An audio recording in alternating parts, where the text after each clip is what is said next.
Je voudrais du soleil vert, des dentelles et des théières, des photos de bord de mer, dans mon jardin d'hiver. Je voudrais de la lumière, comme en Nouvelle-Angleterre. Je veux changer d'atmosphère, dans mon jardin d'hiver. Ma fleur sous la pluie de novembre, tes mains qui courent, je n'en peux plus de t'attendre. Les années passent, qu'il est loin, là je tombe. Nul ne peut nous entendre. Je voudrais du Fred Astaire, revoir un latte. We do have Friday nights around here where we get lots of news stories all at once. Honestly, it feels like for the last 4 days or so, it's been sort of every day, all day long, new breaking news like once an hour. Today we got this bluntly titled statement from three House committee chairs. Quote, Secretary of State Mike Pompeo subpoenaed for Ukraine documents as House committees accelerate impeachment inquiry.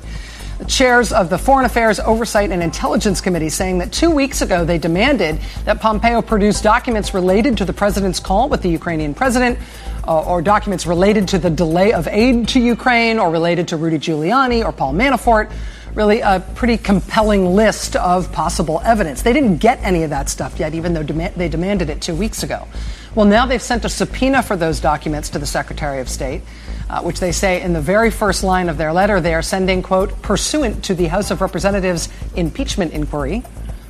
They also informed the Secretary of State that they're scheduling depositions starting next week with a bunch of State Department officials who are named or referenced in the whistleblower's complaint. People who either were involved in this scheme to get Ukraine involved in the 2020 election, or may have been witnesses to it, or may in some cases have sort of been collateral damage. We don't yet know if those depositions are going to be just transcribed or if they're going to be taped, but they're going to happen very quickly, starting on Tuesday or Wednesday of next week and going right through the following week, the 2nd, the 3rd, the 7th, the 8th, the 10th. We should probably assume that since these things are depositions, the questioning will be done by committee counsel rather than by members of Congress. Also, since these committees are explicitly acting in the context of an impeachment inquiry, the implicit, and I think actually today they made it an explicit threat, is that if these officials resist or if the State Department tries to block these officials from going along with these depositions, that would be construed by the House as obstructing the impeachment inquiry, which itself can become a new article of impeachment. We would quickly, therefore, find out what kind of additional weight the impeachment inquiry gives to congressional demands, but that would open up the president himself to additional impeachable offenses and additional articles that the House would vote on. Among the officials who are apparently going to be deposed is this man, Kurt Volker. Kurt Volker is the president's envoy for Ukraine. He got famous this week because the whistleblower claims he was basically caught up in Rudy Giuliani's pressure campaign on the Ukrainian government. Giuliani and Trump were both pressuring the Ukrainian government to provide them things that would be of help to the president's re-election bid.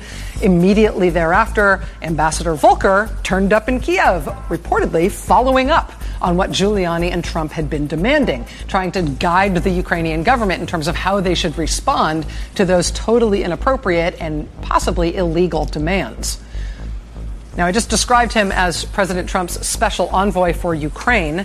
As of a couple hours ago, I should say that he is the ex-special envoy for Ukraine because just after Kurt Volker was told to appear for his deposition next week, he resigned just within the past couple of hours. Like I said, news is moving fast. You saw that subpoena and those deposition announcements go out from 3 committee chairs. That's Foreign Affairs, Oversight, and Intelligence. One of the questions we've had over the course of this week is whether one committee is going to take the lead on this impeachment proceeding against the president. If so, which one?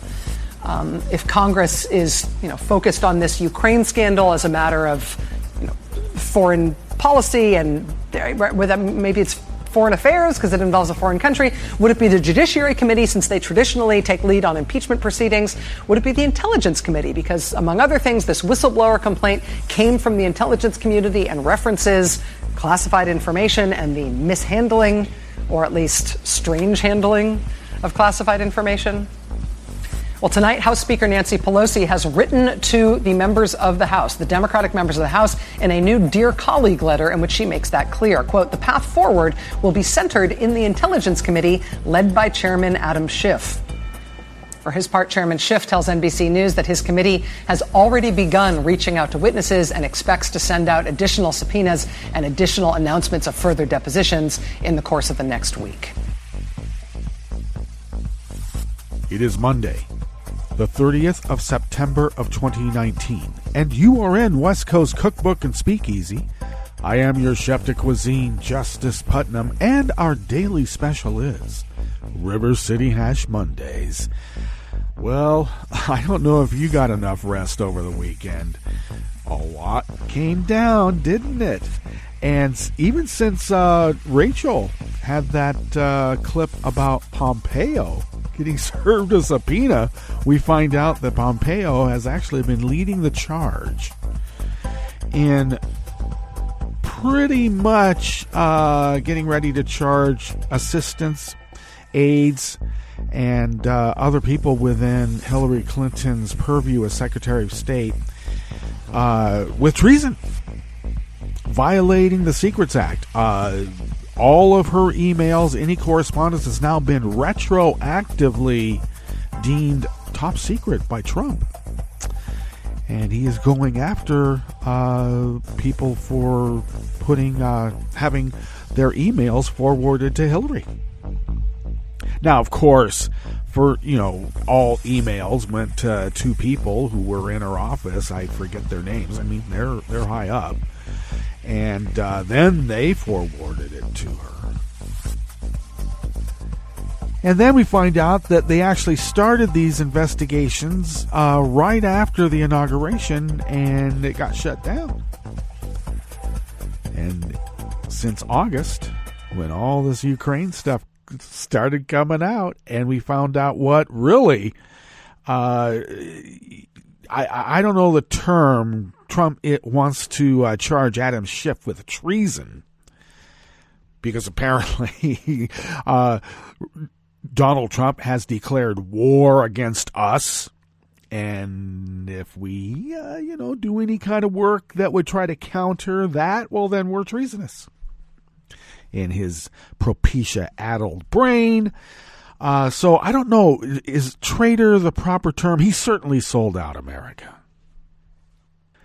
And I gotta say, my experience over the weekends is that the troll bots, whether they be real people here in America or some sort of machine, were working overtime.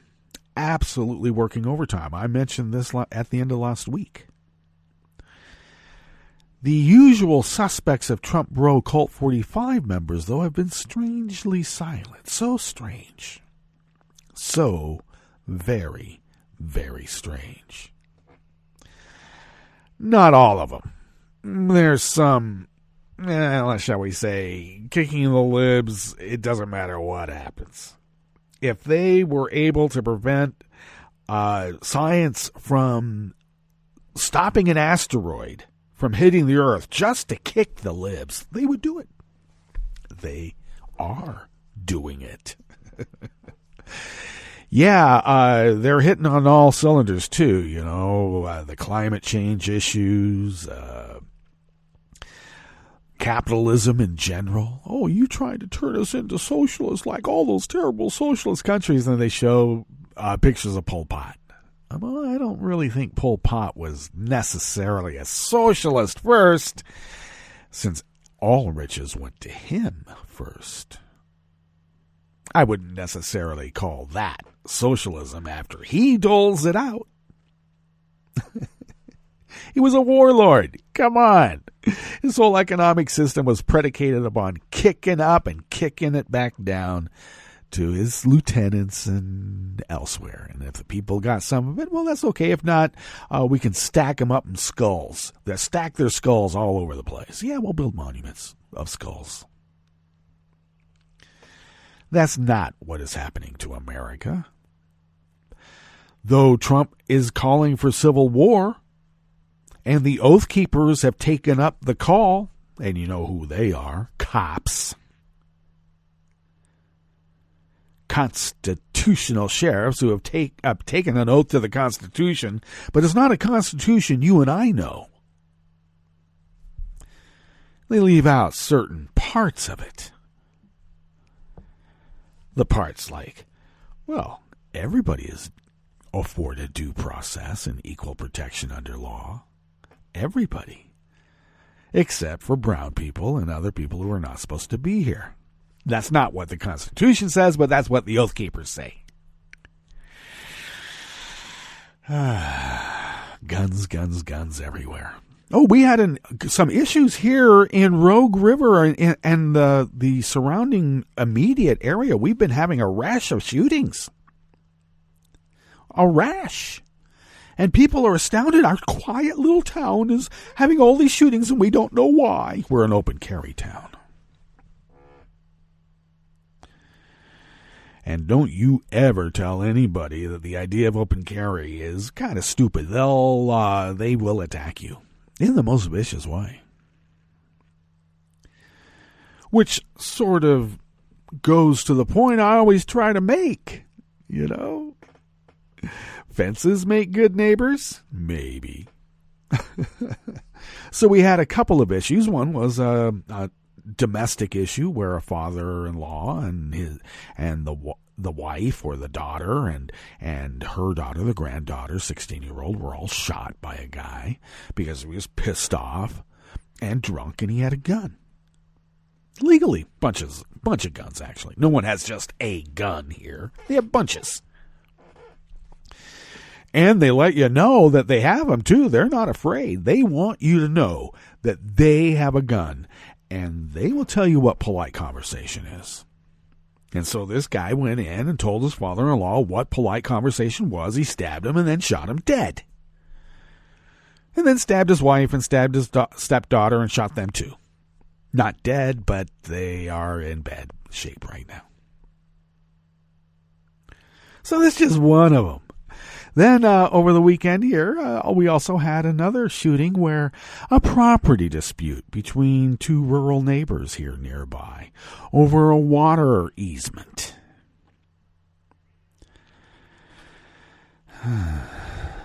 Looks like guns make bad neighbors worse, if you ask me.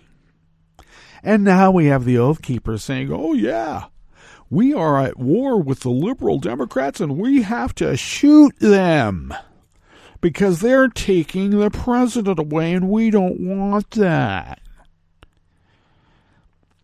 Adam Schiff, a traitor, is what Donald Trump is implying. He came out and stated it. Called Adam Schiff a traitor. For what? Because we follow the rule of law, and this mobbed-up crook does not. He makes up the law. He did not take... I jokingly refer to Trump's inability to understand basic American civics because he took the crash course that the FSB gives for assets, dupes, and idiots. I joke about that. But maybe it's something a little bit more obvious. The guy never cared because he's rich. And when you're mega rich, or even if you want to be mega rich and you're not really mega rich, but you want to be mega rich, you have no national allegiances. You will wrap yourself in the flag to make a buck, but not to help your fellow American. You'll patronize like a con man grifter, but you won't lead like Washington. There's only scores of Federalist papers that wrote about this kind of a president and these kinds of behaviors. Only scores.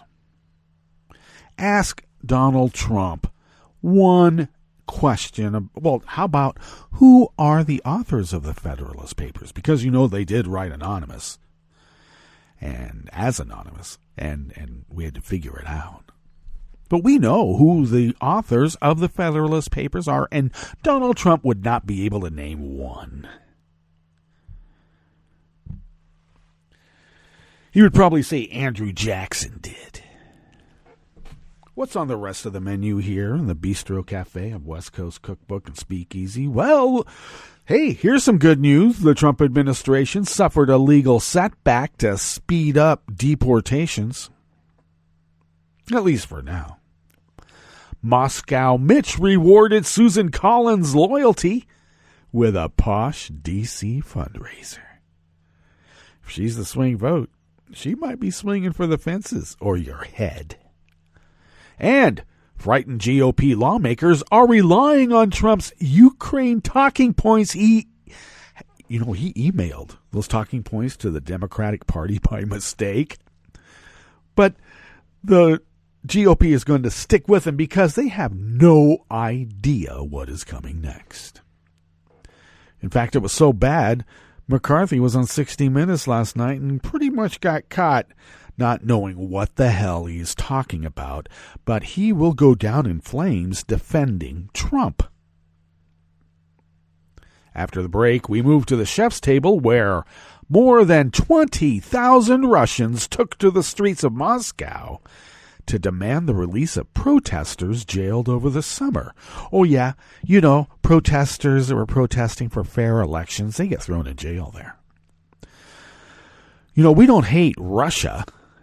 This idea that we have Russia hate, it's not Russia hate.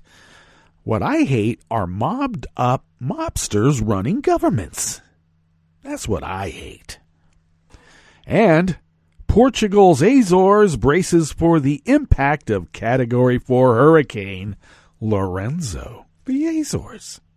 All that and more on West Coast Cookbook and Speakeasy. Bon appetit.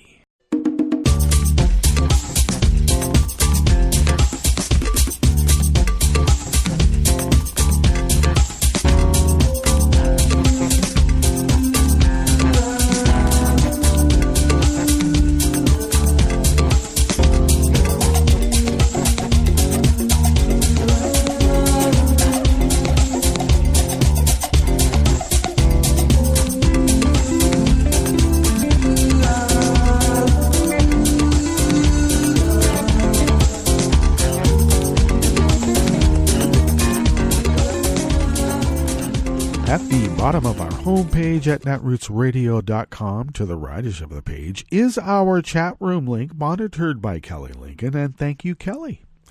To the leftish of the page, at the bottom of our homepage, at netrootsradio.com, of course, is our link to our Patreon site.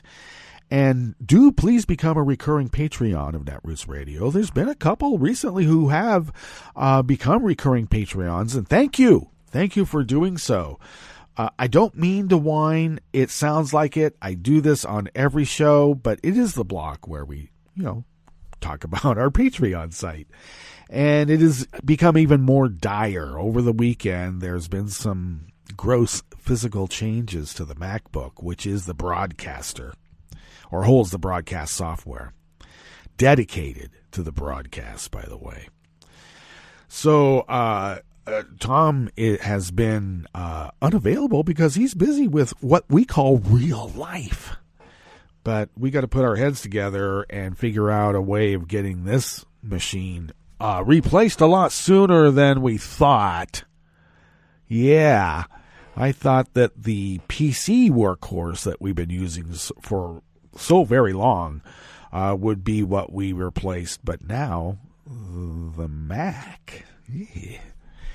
Okay, that's what happens with proprietary equipment. It happens. So thank you for those who have become recurring Patreons recently too, and thank you for those of you who have upped your recurring Patreonage. It is very generous, and I will just be honest, we need it. If you would like to follow Netroots Radio on Twitter, you can do so by going to @NetrootsRadio. Tom takes care of that, and thank you, Tom. I take care of @JusticePutnam, and you can follow me there. I also post the show notes and links diary on Daily Codes about 10 minutes before showtime and get that linked up on social media. And you can also follow the show on Twitter @CookbookWest, and most importantly, pick up podcasts by way of Spreaker, Stitcher, TuneIn, iHeart, YouTube, iTunes, and wherever podcasts can be found. Indeed. Okay, I should mention that every now and then I realize that I've really been pontificating lately, taking up time. Well, that's the way it goes. I suppose if you wanted to go by the very definition of pontificate, I have recently become the godfather of my grandson, so I almost have an obligation to pontificate. You figure out the little pun there. You'll see. You will see. Okay, let's get into this first offering here. It comes out of Reuters and by anonymous worker bees. And it's a bit of good news because a federal judge ordered DHS to set aside a plan that would make more people vulnerable to expedited deportation until a court can rule on the matter, or as we like to say colloquially, figure out what the hell is going on. The lawsuit, followed by We Count and other immigration advocates, asked a Washington court to overturn a plan making undocumented people eligible for deportation without court oversight unless they could prove they had been in the country more than 2 years. Now, wait a second. The Constitution affords constitutional protections and guarantees to everybody here. If someone comes up and bounces a bat against your head, there's no barrier that says, oh, well, we can't go find that attacker because you've only been here for like 6 months. This is where we are. And we have to have judges tell people, well, I don't know, is good or is bad? Well, Judge Ketanji Brown Jackson of the U.S. District Court for the District of Columbia granted a preliminary injunction on Friday, setting aside the rule until it can be litigated, saying that the people represented by the immigration advocates would be irreparably harmed by the challenge agency action, do you think? Previously, only those immigrants detained within 100 miles of the border who had been in the country 2 weeks or less could be ordered rapidly deported. You know, the constitutional free zone. Which I want to know, can we adjudicate that in the courts? Or when it goes to the Supreme Court, they'll say 100 miles? Why don't we make it 2, 3, 4, 500 miles? Constitutional free zone. And then free America will be in this little rural swath of white. And you have constitutional guarantees there. And you'll know when to shut up, because when your neighbor has a gun and tells you what polite conversation is, they can tell you. You might be able to talk back, but you might be already dead. The policy makes an exception for immigrants who can establish a credible fear of persecution in their home country, but aren't those already criminals that have to be put in icebox baby gulags until Trump can figure out what the hell is going on? The U.S. Justice Department said in an email statement that the decision undermines the laws enacted by Congress and the Trump administration's careful efforts to implement those laws. Congress expressly authorized the Secretary of Homeland Security to act with dispatch to remove from the country aliens who have no right to be here. A department spokesman said, that sounds like Stephen Miller, adding that granting the preliminary injunction vastly exceeds the district court's own authority. Judges? What other country has judges? Also on Friday, a federal judge in California blocked a Trump administration rule that would have allowed indefinite detention of migrant families, saying it was inconsistent with a decades-old court settlement that governs conditions for migrant children in U.S. custody. Laws. Precedent. That's for little people.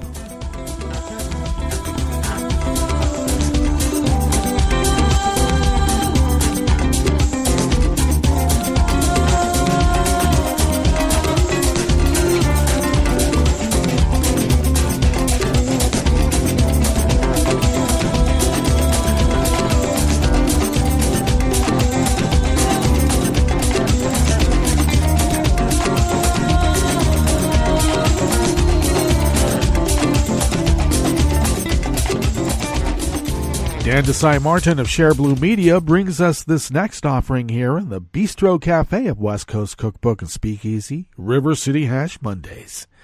Susan Collins has been one of Moscow Mitch McConnell's most loyal supporters in the Senate, and some of his former aides rewarded Collins with a swanky fundraiser in Washington, D.C.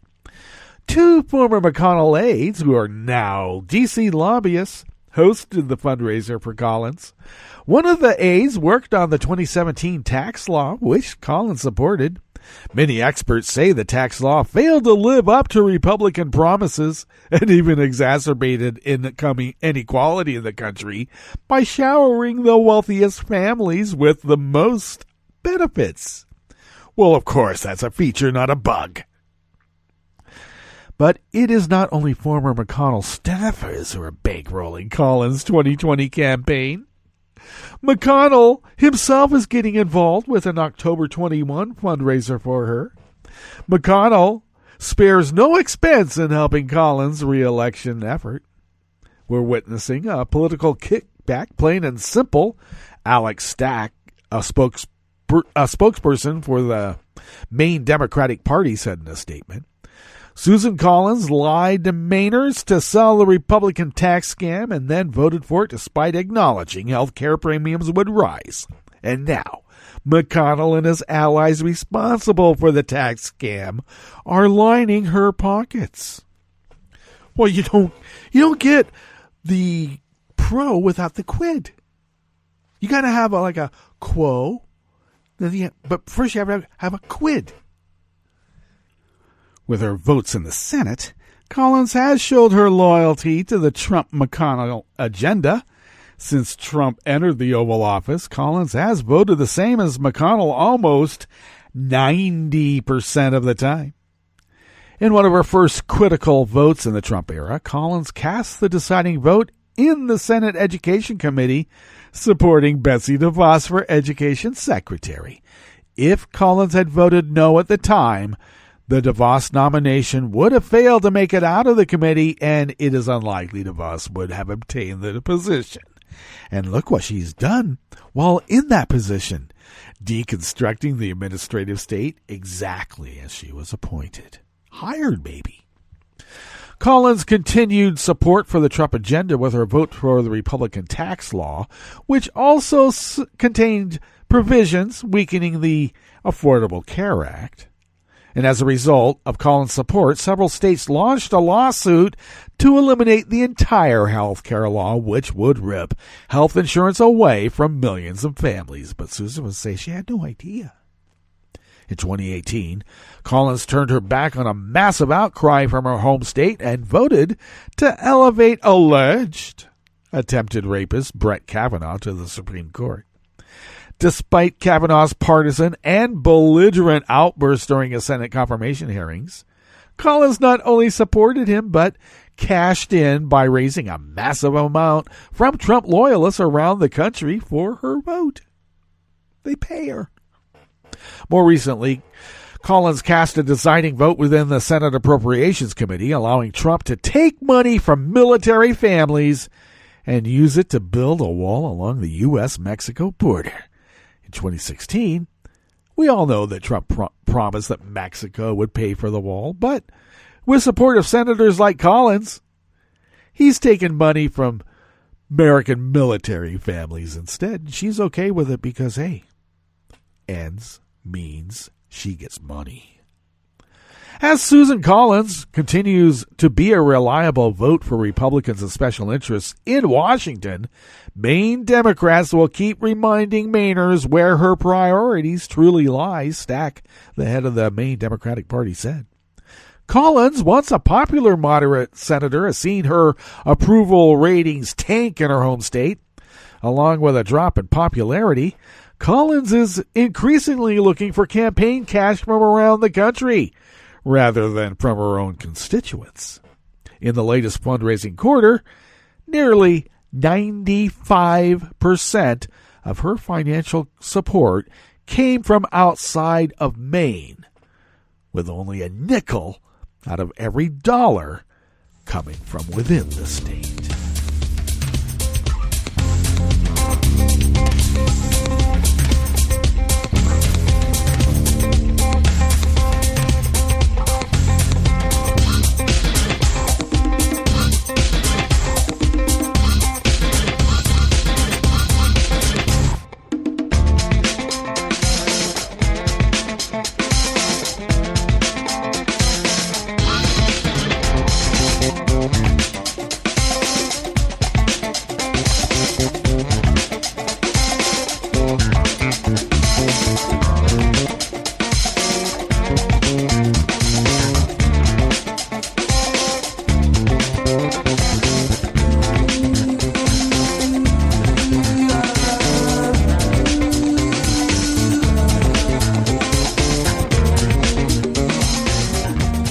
The great T-Bug, writing for Raw Story, brings us this final offering here in the Bistro Cafe of West Coast Cookbook and Speakeasy. According to a Republican political analyst, GOP lawmakers are so frightened to comment on Trump's Ukraine bribery scandal that they are sticking strictly to the talking points emailed to them, as well as Democrats in error, by the White House so they don't later find themselves cornered by another revelation. Speaking with MSNBC host David Gura, Susan Del Percio said some Republicans who are in swing districts are finding themselves over a barrel when it comes to defending Trump, noting GOP lawmakers have admitted that they have yet to read the whistleblower report. It's only 9 pages. Accusing Trump of trading aid for dirt on Joe and his son, Del Percio pointed out that they managed to find time to read the White House talking points as evidenced by their responses to reporters. Apparently, they are not willing to read a 5 or 6 page document, but talking points instead. Yeah, well, the talking points are only half a page. Maybe that's because the president is doing that. We don't use the P word here in Networks Radio, except this is a direct quote from Susan. He doesn't like to read, and maybe they're following his lead, of course. This is a problem that the Republicans are facing because they are so afraid of what they don't know, she continued. It is important as the White House tries to discredit the whistleblower. Addressing the White House pushback against the complaint, she stated, they can do all the talking and razzle-dazzle they want, but the facts are there. I hope that's what we see in the Intelligence Committee. They pursue the facts and use it as a guideline because it really will help present the case much better to the American public. All right, that brings us to our break, and when we get back from that break, we're going to go through weather from around the world and finish up with the stories that we have curated for you today. You are listening to West Coast Cookbook and Speakeasy, and we will be right back. You are listening to NetworksRadio.com. Please hang up and try again.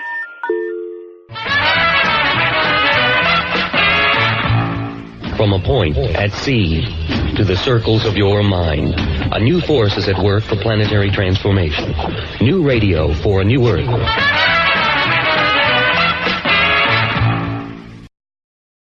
This is Take Two Movie Review. I'm Clinton Johnston. This week, you say, wait a minute. So the first shot of Hustlers is of Constance Wu's character Destiny. In the strip club where she works, in the locker room before hitting the floor, she gazes at her reflection. And okay, so immediately it's a movie about her being looked at, about how she has to trade on her looks. Also, it's a movie about self-reflection. Also, a character reflected often suggests duplicity or hidden life or being torn, and all that works here. And you say, wait a minute, isn't this just a movie about strippers? Then Destiny and her co-worker parade through the club. Without cutting, the camera voyeuristically floats behind her. The DJ plays Janet Jackson's Control. Destiny crosses on and off the stage, and now the camera moves front, letting us into her private space as she looks apprehensively at the night's prospects. And it's been one long take so far, like Keitel in Mean Streets. Then there's the cut, then another, and another, as we shift into a montage of a poor night. And you say, wait a minute, this is pretty fancy for a movie about strippers. Next, Ramona. It's Jennifer Lopez. She co-produced this movie, along with Adam McKay from The Big Short, along with director and screenwriter Lorene Scafaria, who has Lopez enter to a remix of Fiona Apple's Criminal like a star, like a fighter into the ring, like De Niro in Raging Bull. After an athletic pole routine where a fantasy level of money is showered on her, the next scene has Lopez on the roof, smoking in a fur, looking like an animal after a kill. Destiny comes to ask for help, and Ramona wraps her in the fur, so now she's motherly, like a marsupial bringing Destiny into her pouch, and all that works, and you say, wait a minute, and it's 2007 in New York City, and all this money is coming from brokers and hedge fund managers who are hustling bad stocks and building a bubble which bursts in 2008, leaving our heroines desperate, hustling for themselves and their families. And you say, wait, and it's not just a movie about strippers. It's a movie about America, and it's much better than anybody thought it was going to be.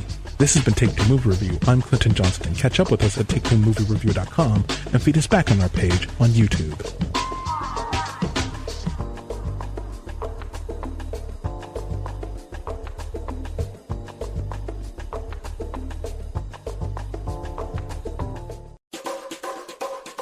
Hi, I'm Scientific American podcast editor Steve Mirsky, and here's a short piece from the September 2019 issue of the magazine in the section called Advances, Dispatches from the Frontiers of Science, Technology, and Medicine.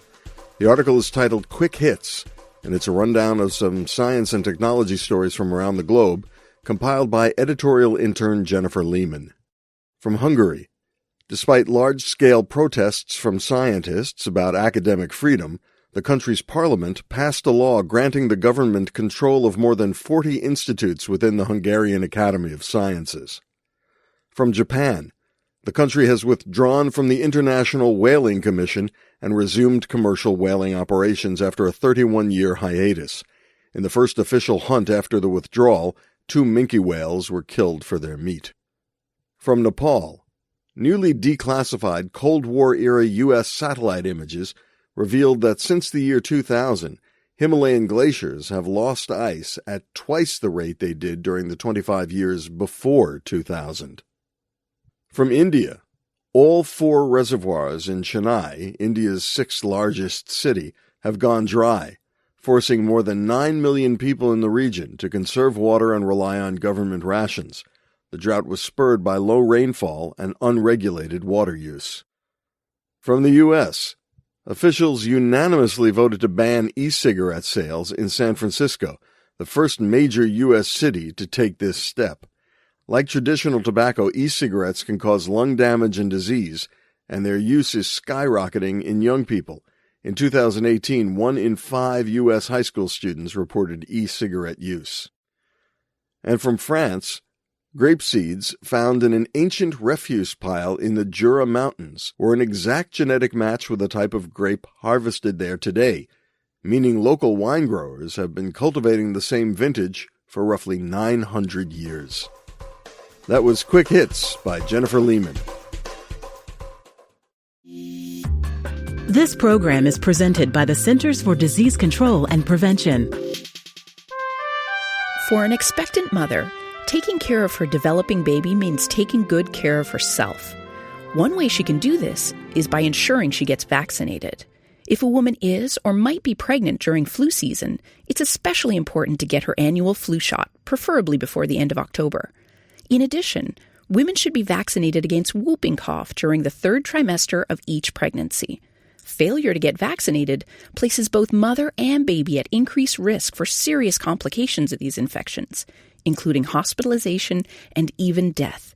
If you're pregnant or planning to get pregnant, ask your healthcare provider when you should get your vaccines. Thank you for joining us on A Minute of Health with CDC. For the most accurate health information, visit cdc.gov or call 1-800-CDC-INFO. Hi, it's Tom. Could we humbly suggest your donation to netrootsradio.com? All we've got to run this 24-hour powerhouse of progressive resistance radio is what comes out of our own wallets. And you are our biggest donor. And it doesn't take much, $3, $5. Just go to the bottom of our netrootsradio.com page and hit our secure donate button. Heck, you can even make a recurring contribution, and you'll get a wondiferous pair of Netroots radio stickers for application to your backpack, your bumper sticker, or your banjo. Well, it's up to you which backpack you want to put it on. So donate what you'd like at the bottom of our netrootsradio.com's homepage, because you are our biggest donor.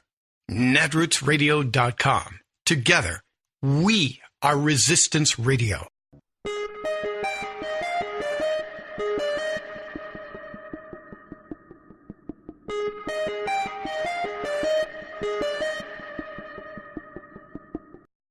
The nation's top immigration judge just quit. I'm Bill Newman, and this is the Civil Liberties Minute. More precisely, the head of the Immigration Appeals System, David Neal, recently announced his retirement. His letter, which said, quote, "With a heavy heart, I have decided to retire from government service," was not sent to any court, but rather to the Immigration Appeals Board. And properly so, because immigration judges are not part of the judicial branch of government. Let me repeat that. Immigration judges are not part of the judicial branch of government. Rather, immigration judges are part of the executive branch. They work for the Department of Justice, which is headed by the Attorney General, now William Barr, previously Jeff Sessions, who in turn, of course, serve at the pleasure of President Trump. Many immigration judges believe that they should be part of the judicial system, not part of the executive branch of government, in order to make sure that due process is a reality in their courts. But removing immigration courts from the executive branch and making them part of the judiciary is no simple task. It would require passage of legislation by the Congress. And not just passage, but passage with enough votes to override an expected presidential veto. And what, you might ask, are the odds of that? The Civil Liberties Minute is made possible by the ACLU, because freedom can't protect itself. I'm Rick Smith, and this is Labor History in 2. On this day in labor history, the year was 1892. That was the day that 29 leaders of the Homestead Steel Strike in Pennsylvania were charged with treason against the state. If you're a regular listener to Labor History in 2, you've heard about this strike before. The strike occurred because the steel company decided to reduce wages and crush the emerging union. When the workers refused to accept a pay cut, company manager Henry Clay Frick laid off the entire workforce. He hired Pinkerton guards to protect the strikebreakers. But the workers of Homestead were not so easily put out of the plant. They fought back against the Pinkertons. 9 workers were killed, as were 7 Pinkertons. Many more were injured on both sides. Strike leaders stood trial for murder. The jury found them innocent. But 29 strike leaders were arrested again. This time, they were charged with treason. During the trial, the Chief Justice of Pennsylvania instructed the grand jury, when a large number of men arm and organize themselves by divisions and companies, appoint officers, and engage in a common purpose to defy the law, to resist its officers, and to deprive any portion of their fellow citizens of the rights to which they are entitled. It is a levying of war against the state, and the offense is treason. Despite this charge to the grand jury, the jury again refused to convict these strike leaders. However, paying legal fees and bail drained the strike finances. While leaders were kept in jail, the morale of the strike was broken. The Homestead steel mills were not unionized until well into the 20th century. Labor History in 2 brought to you by the Illinois Labor History Society and The Rick Smith Show. For more information, go to laborhistoryin2.com, like us on Facebook, and follow us on the Twitters at Labor History in 2.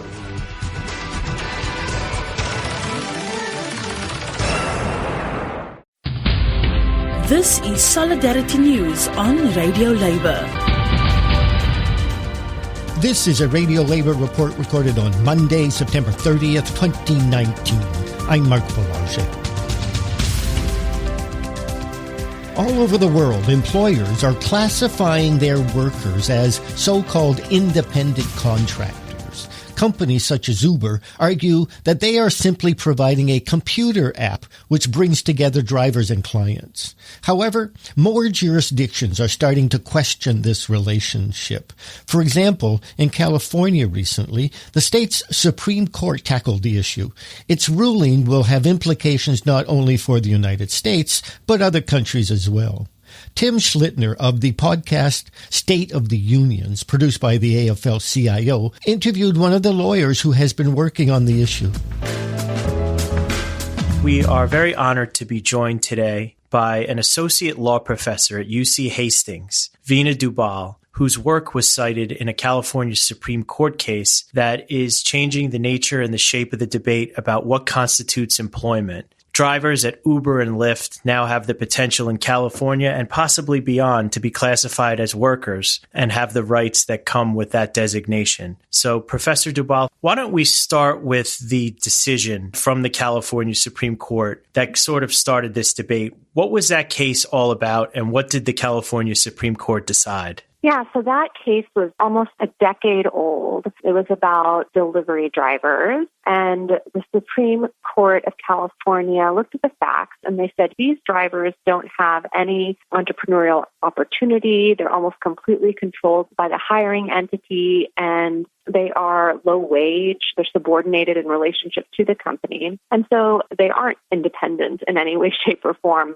But the fact that we're in this moment in which we're all talking about independent contractors and gig work, the Supreme Court said we're tired of having the ambiguity, the gray area where the law was before in terms of whether or not someone was an independent contractor. And so we're going to make this very clear. So they clarified the test for who is an employee for this offline company. And the ramifications, of course, go beyond that particular company to all of the companies in California who try and get out from under employment and labor law protections by misclassifying their workers. So they cited your work in that case, and it was a standard or a test that you put forward. What do you believe is the test of what constitutes an employee? So this has been a question that legal scholars have been going back and forth over since the 1970s. We think we know an employee when we see one, but it's been very hard to capture in legal tests. And part of the reason it's so hard to capture, I think, is because the notion of an independent contractor for an employment and labor law purpose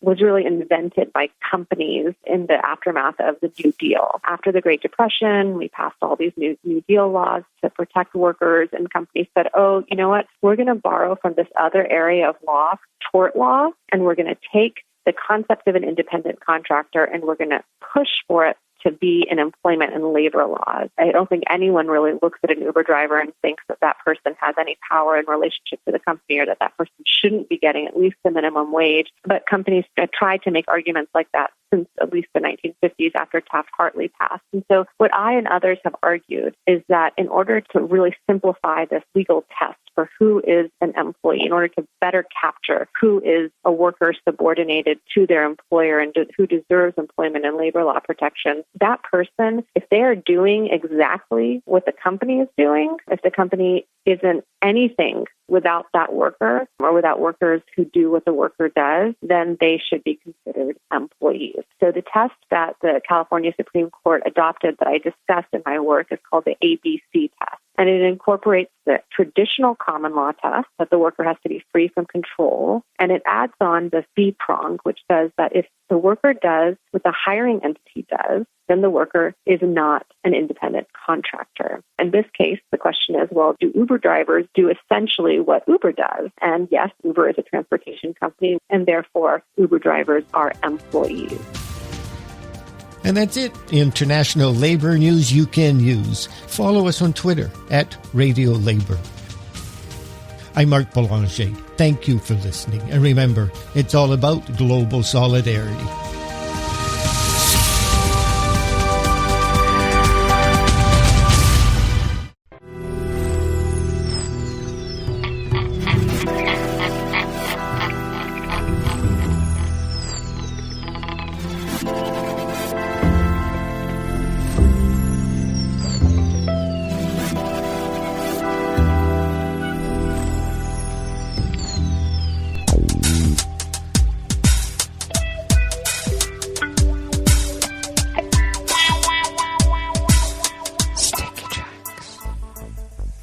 Thank you for accompanying us here to the chef's table at West Coast Cookbook and Speakeasy, River City Hash Mondays.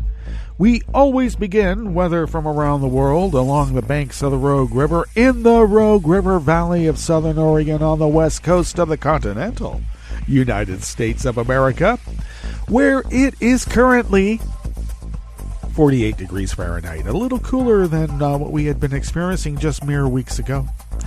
Expected to be a bit warmer today than we were the last couple of days. We're expected to be about 60, which is terribly low considering how warm we have been. But it's warmer. We also had quite a bit of rain over the weekend. There was a monsoon that fell in Corvallis that delayed the game there against Stanford, just for an FYI. And since Stanford is not so terribly far from Davis, in relative terms, Davis had a tornado that touched down, and quite a big one too, by the way. Some people might say, that's just a giant dust devil. No, that was a tornado. So, a bit of weather. Not to be confused with climate, though climate is driving the weather. Do not forget it. Looks like we will have an overnight low tonight in the upper 30s, low 40s, which means I'm bringing in some plants. Cloudy skies this morning will give way to partly cloudy this afternoon. Winds are light and variable.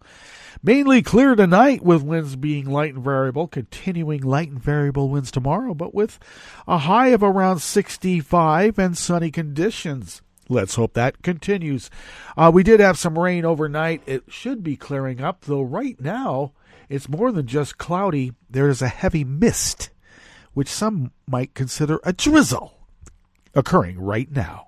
Ragweed pollen is rated high. Ouch. Air quality index has gone up a bit in the good range at 32 parts per million, but that daytime UV index is down in the lower moderate part at 5, which we experienced last Friday. So as the angle of the sun angles, the UV index decreases or increases depending on the season. Funny that. Barometric pressure is holding steady at 29.99 inches. Visibility is down to 6 miles. And relative humidity is at 93%. Weather from around the world is brought to you by people's personal weather stations that they purchased. These people purchased personal weather stations somewhere on their property, and these people positively live around the world. London is 65 and partly cloudy. Paris is 66 and mostly cloudy with a thunderstorm and electrical activity advisory, in which could impact infrastructure in Paris. Rome is 80 degrees and partly cloudy. Kiev is 70 and fair. Kabul is 72 with a light rain shower. Hong Kong is 84 degrees and clear. Tokyo is 75 and partly cloudy. Sydney, Australia is 60 degrees and mostly cloudy. San Francisco, California is 53 degrees and partly cloudy. And New York is 63 degrees Fahrenheit fair with a coastal flood statement. So if you're on the coast or anywhere near waterways that are impacted by tidal swells, take care. And that is weather from around the world, brought to you by people's personal weather stations that they purchased. These people purchased personal weather stations somewhere on their property, and these people positively live around the world.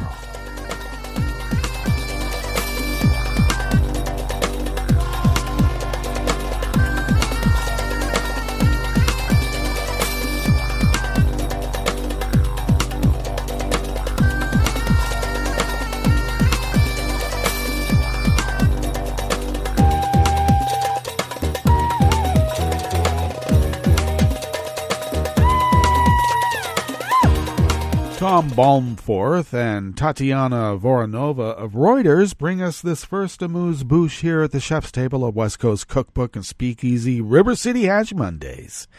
More than 20,000 Russians took to the streets of Moscow yesterday, Sunday, to demand the release of protesters jailed over the summer in what opponents of the Kremlin say is a campaign to stifle dissent. The protesters were arrested at rallies that flared in July when opposition politicians were barred from a local election. Allegations of police brutality and what many Muscovites saw as harsh jail sentences have sparked an unusual public outcry. Several people have been sentenced to up to 4 years in jail, and others are being prosecuted for crimes such as violence against police officers. Oh, you know, the kind when you're resisting arrest by having your head bashed into the pavement. How dare you resist? On a rainy day, Sunday, throngs of people waved flags from an array of political groups chanting, "Let them go," and "Freedom for political prisoners." No one can get a fair hearing in Russian courts. Injustice and lawlessness can happen to anyone. Opposition politician Lyubov Sobol told the protesters over a sound system from a raised stage. The protests do not pose a threat to Putin, who won re-election by a landslide last year, but they come as his ratings have slipped following years of falling real incomes and an unpopular move to hike the retirement age. The opposition had hoped for as big a turnout as possible, arguing that authorities would be compelled to release jailed protesters if they felt holding them could dent their ratings further. The White Counter Group, which monitors political protests, said it counted 25,200 people at the rally, but police put the figure at around 20,000. What's 5,200, give or take. The demonstration was authorized by the Moscow's mayor office, unlike several rallies in recent months where police briefly detained more than 2,000 people. No police detentions were reported on Sunday. In the lead up to the rally, courts freed one person on bail and dropped charges against another, rare steps that followed a public outcry, but the opposition fears those rulings may be a tactic by authorities to avoid wider concessions. The series of protests began in July when more than a dozen opposition-minded candidates were barred on a technicality from running in a September 8 election in Moscow city legislature. The rallies were the largest sustained protest movement in Moscow in almost a decade, peaking at around 60,000 people before appearing to lose momentum. And with 20,000 taking to the streets on Sunday, it seems that momentum never wavered after all.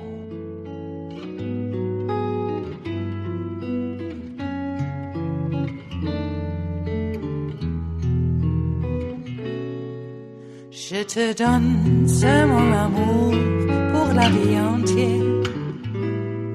La promesse de me trouver à tes genoux. Aussitôt que tu m'appelles, rester toujours fidèle, c'est tout, c'est tout.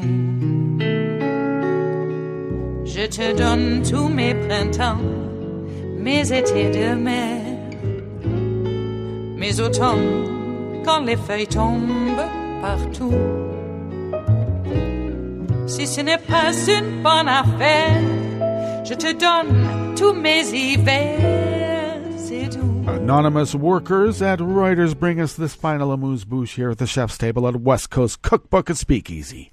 As Hurricane Lorenzo moves closer, Portugal's Azores archipelago is bracing for strong winds, heavy rain, and towering waves, and the country's meteorological agency said there was more than an 80% chance of the storm hitting the mid-Atlantic islands.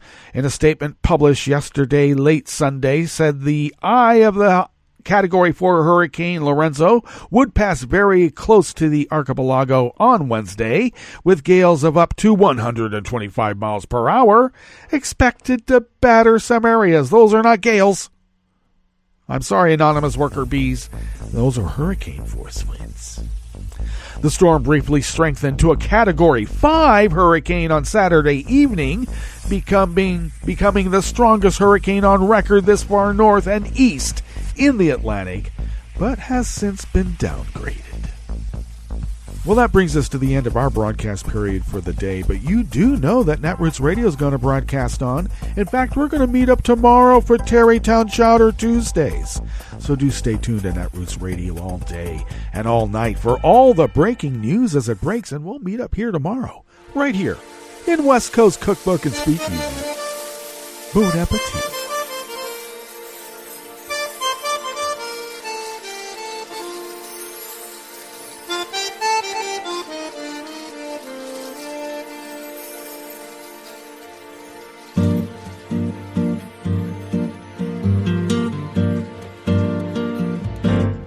Je voudrais du soleil vert, des dentelles et des théières, des photos de bord de mer, dans mon jardin d'hiver. Je voudrais de la lumière, comme en Nouvelle-Angleterre. Je veux changer d'atmosphère, dans mon jardin d'hiver. À fleurs sous la pluie de novembre, tes mains qui courent, je n'en peux plus de t'attendre. Les années passent, qu'il est loin, là je tombe. Nul ne peut nous entendre. Je voudrais du Fred Astaire, revoir un latte Goer. Je voudrais toujours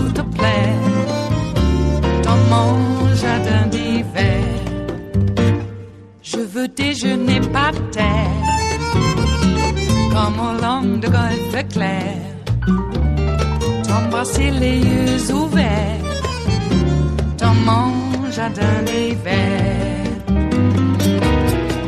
Ma robe à fleurs sous la pluie de novembre, tes mains qui courent, je n'en peux plus de t'attendre.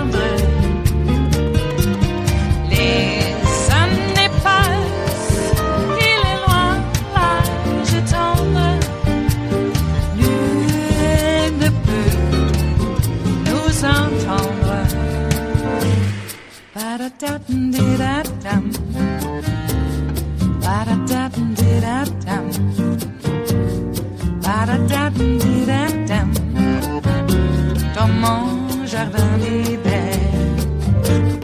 Ba-da-da-dum-dee-da-dum, ba-da-da-dum-dee-da-dum, ba-da-da-dum-dee-da-dum, dans mon jardin d'hiver. Dans mon jardin d'hiver, dans mon jardin d'hiver.